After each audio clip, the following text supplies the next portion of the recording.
I have a question for you today that might actually make you a little uncomfortable. Oh, all right. Let's hear it. What if the absolute most powerful thing you can do in a high-stakes room involves doing absolutely nothing at all? Doing nothing. It sounds like a trick question, honestly, or some kind of Zen riddle.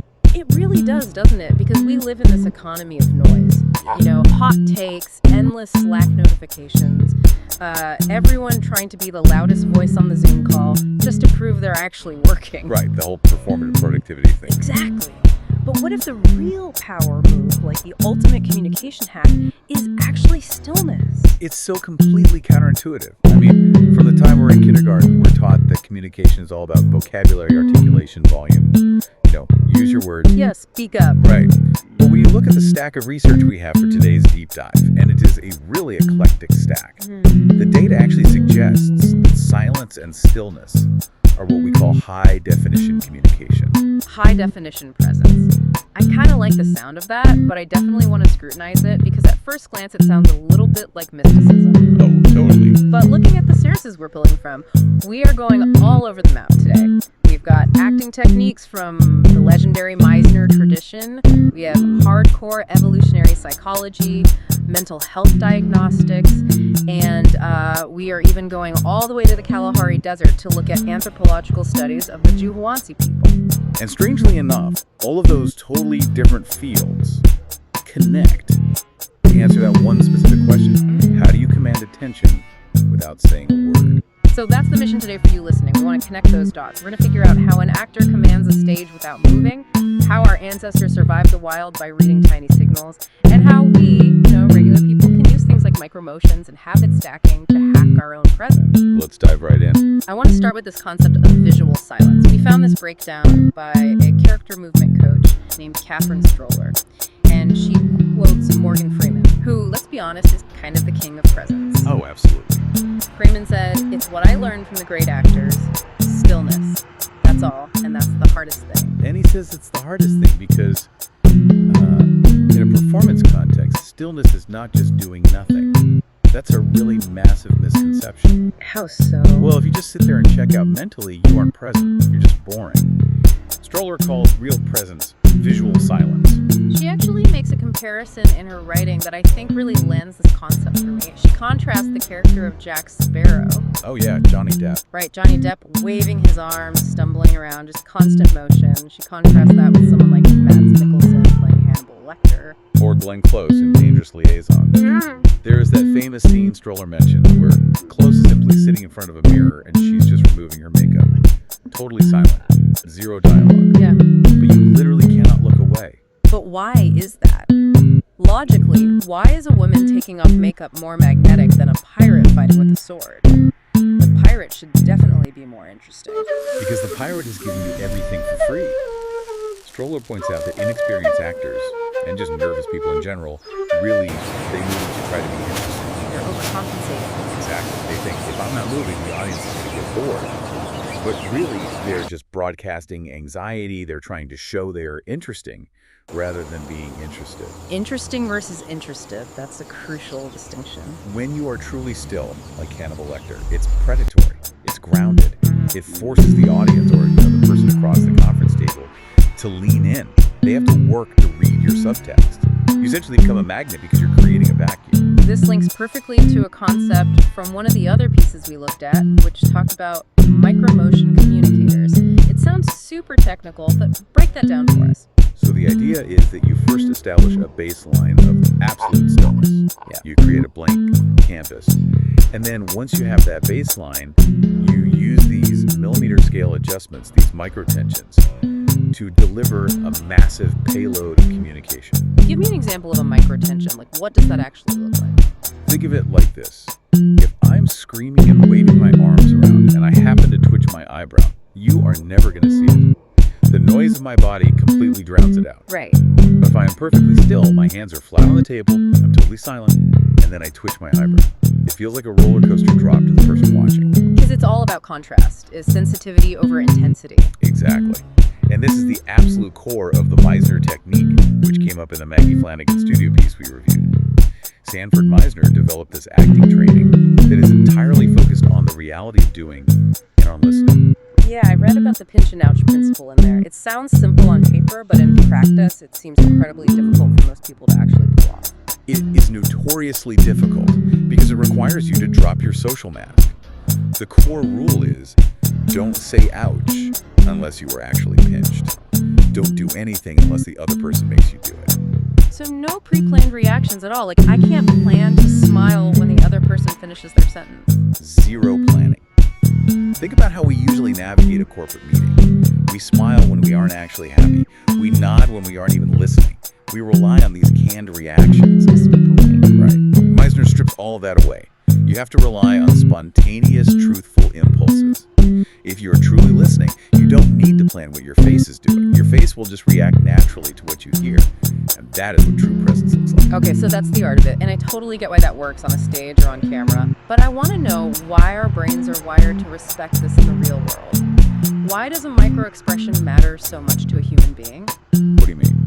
Well, why don't we just look for the loudest person? Usually in a group, the loudest person is the one leading the charge, right? This is where we have to pivot to biology.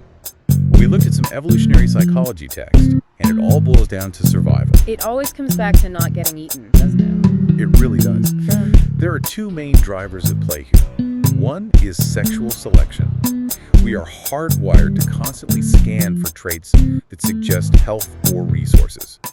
But the really critical one for this idea of stillness is something called error management theory, or EMT. EMT. Okay, let's unpack that because it sounds like corporate jargon, but it's actually about life and death. Let's do a thought experiment.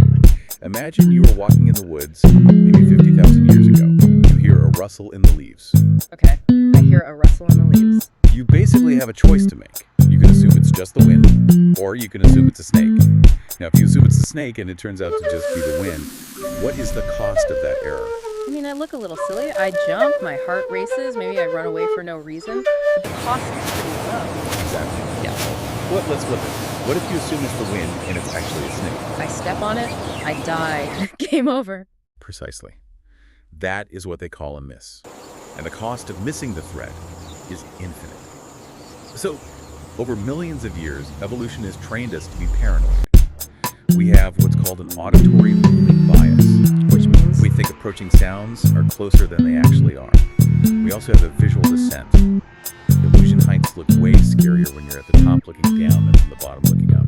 We are basically bias machines designed to overestimate threats. So how does this relate to the guy sitting completely silently in a board meeting? Why does his stillness make me nervous? Because that stillness triggers that ancient predator versus prey threat assessment. When someone is loud and waving their arms, we know their location, we know their intent. They are noisy. We feel safe because we know what they're doing. But when someone goes still, like really still, they become the rustle in the leaves. We can't read them. And because we can't read them, our brain essentially screams snake or lion. We are forced to pay attention to them because they represent an unknown variable. We lean in to gather data because our DNA literally thinks our life might depend on figuring them out. That is wild. So when Hannibal Lecter goes still, he isn't just being creepy for the sake of it, he is hacking my amygdala. So he's winning. So we've got the acting side, we've got the biology side, but let's bring this into a more everyday setting, say a doctor's office or a therapy session. We looked at some material regarding nonverbal communication and mental health. Is this just about spotting when people are lying? It's so much deeper than that. The research notes that something like 60 to 65% of all interpersonal communication is nonverbal. It is the vast majority of the signal we send. Clinicians are trained to look specifically for incongruence. Incongruence, that's when the video doesn't match the audio, basically. Exactly. If a patient says, "I'm fine, everything is great at home," but their hands are under the table just shredding a paper napkin to pieces, The body is leaking the truth. the body rarely lies. Clinicians look for specific physical cues. For example, flat affect, where the face loses its expressiveness and movement slows down. That could be a strong signal of depression. Or TB hands, the stiff interlaced fingers. Oh, I see people do TB hands all the time in meetings. They think it makes them look like a supervillain or some kind of genius CEO. Yeah, a lot of people think it conveys power and control, but clinically, it often signals anxiety or that the person is holding something back. It's a physical barrier they're putting up. And this goes all the way back to Darwin and Paul Ekman, right? The idea that these emotions aren't just cultural habits we pick up. Yes, a genuine smile is a smile whether you are in New York or New Guinea. Ekman's research on microexpressions is key here. These are fleeting, involuntary expressions that last just a fraction of a second, maybe 1/26th of a second. You might try to mask your anger with a polite smile. For that split second, the anger flashes across your face. And if you are listening in that Meisner sense, if you are practicing visual silence, Yeah, you catch it. you catch it. And that is the difference between just hearing someone talk and really truly seeing them. Speaking of seeing people, I want to take a bit of a trip. Let's go to the Kalahari Desert. We read these incredible excerpts from Megan Beazel's work about her time with the Juhuansi people. And this honestly blew my mind. Because here, high-definition presence isn't an acting technique. It's not about winning a corporate negotiation. It's literally life or death. Beazel's work is profound because she shows us that for the Juhuansi, communication goes way, way beyond. It's about reading the environment for resolution is barely comprehensible. There's this one story she tells that I think perfectly illustrates this. It's about a woman named Dixau. They are driving in a Land Rover, bumping over the sand. The engine is roaring. They're looking for her family. They are lost. The sun is going down. The anthropologist, Beazel, is starting to panic. And suddenly, Dixau just says, "Stop." From a moving vehicle. From a moving vehicle. She points out the window at the sand and says, "Mbeyu." Which means, there's my father's footprint. That is insane resolution. I can't even find my keys on a clean kitchen table. How do you spot a specific individual's footprint in shifting sand from a moving truck? It shows that their baseline of stillness isn't just physical, it's a mental baseline. They are so tuned into the micro motions of nature, the specific way a twig is bent, the slight disturbance in the crust of the sand, that they can read the landscape like a printed manuscript. They aren't filtering out the world like we do to check our phones. They're entirely absorbing it. And it's not just tracking game either. It affects how they talk to each other around the fire. Beazel talks about how they use metaphor to be polite. Yes, they use what are called respect words. Yeah. There is a great scene where a man asks if the bees are being chopped out of the trees. Now, he isn't actually talking about insects. He's asking about sugar, about tea. Yeah. It's indirect. It requires the listener to understand the code, to hear the rhythm of the culture. If you aren't paying close attention, you miss the request entirely. But the part that really stuck with me, and I think this loops right back to the idea of the self, is the healing dance. This felt like the ultimate example of presence. The .ai. Right, the .ai. It sounds like a word for energy or trance, but it's much more complicated than that. And what struck me was the linguistic connection Beazel points out. The word for trance, .ai, is almost identical to the word for death, which is AI. That is a profound insight into their culture. For the Juhuansi, healing isn't just about administering medicine. To heal, the healer has to symbolically die to this world. They enter this half-death trance state to access what they call the threads of the sky, and they climb up to plead with God for the sick person. It's the ultimate sacrifice of the self. You leave your own body to save the community. And think about the parallel to the acting we talked about earlier. The Meisner actor has to die to their social mask. They have to stop pretending to be a polite, normal person and just be the raw impulse. The healer in the Kalahari does the exact same thing, but on a deep spiritual level. They strip away the ego to access something truthful. Beazel also emphasizes their egalitarianism, their intense focus on equality. We tend to think of hunter-gatherers as just, hanging out around a fire, but she describes it as fierce attention. Yes, it's not passive at all. They have to constantly monitor the social balance of the group. Who got the meat today? Who told the story? Is anyone getting a little too arrogant? They perform these dances to heal rifts before they break the tribe apart. It requires high-stakes, constant awareness of everyone else's microsignals. It really makes you realize how much we miss in our modern, distracted lives. We aren't spotting footprints. We're barely spotting the stop sign at the end of the street. We were so busy broadcasting our own noise that we've forgotten how to receive. Which brings us to a completely different kind of processing. We have looked at visual, biological, and cultural processing today. But there is another layer that I think is often overlooked, and honestly, it confuses people at first. Musical intelligence. Now, I have to stop you there because I am definitely not a musician. I can barely clap on the beat at a concert. Are you saying I need to learn the piano to be a better communicator? No, not at all. The research we reviewed suggests this isn't just about playing an instrument. Musical intelligence is really about pattern recognition. It's the innate ability to perceive rhythms, tones, and emotional arcs in everyday life. So, biologically speaking, we're talking about the right hemisphere of the brain. Primarily, yes, though highly trained musicians start to recruit the left side too. the analytical side. But here is the kicker for everyday communication. People with high musical intelligence are often much better at learning foreign languages. Why is that? Is it just that they have better hearing? It's that language is music. It has pitch, intonation, rhythm, rests. If you can hear the music of a sentence, like the way the voice goes up at the end of a question or the slight stress placed on a specific word, you understand the true meaning better. I see. So it's about hearing the shape of the sentence, not just looking up the definitions of the words. Exactly. And connecting this back to the Meisner acting technique, being a good listener is actually just a form of musical intelligence. Think about a good conversation. It has a natural rhythm. If you interrupt, you broke the beat. If you pause, you create tension, just like a rest in a musical score. That makes total sense. Sometimes you're talking to someone and you just feel like you're completely out of sync with them. That's a rhythm problem. You aren't hearing their song, reading the micro-motions of a voice, prosody.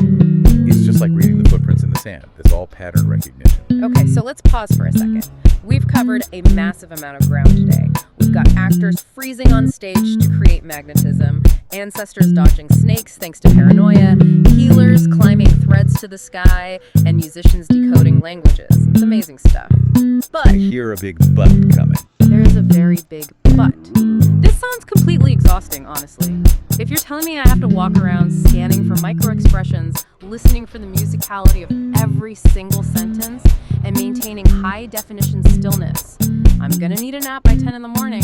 We have jobs, we have kids. How does a normal, busy person actually apply this without just burning out? That is the million-dollar question. Yeah. You're totally right. We have a stress threshold, as one of our sources noted. When we pass it, we become completely ineffective. You cannot be in high-definition mode 24/7. Your brain literally consumes too much glucose to sustain it. So what's the fix? How do we dip our toes in without frying our nervous system? The fix comes from a combination of habit stacking and quick mindfulness. The core idea is, don't try to overhaul your entire life. Don't try to carve out 30 minutes for deep meditation if you just don't have the time. Right, habit stacking. This is pairing a brand new habit with an old one that you already do automatically. Exactly. You already brush your teeth every morning, right? That's a neural pathway that is deeply cemented in your brain. So you stack a new behavior right on top of it. After you brush your teeth, you do 1 minute of grounding. And what does that grounding actually look like? Because the word grounding can sound a little woo-woo to some people. It's very physical. It's not about clearing your mind of all thoughts. It's about filling your mind with immediate physical sensation. One exercise we looked at is literally called heel, foot, toes, lift. Walk me through it.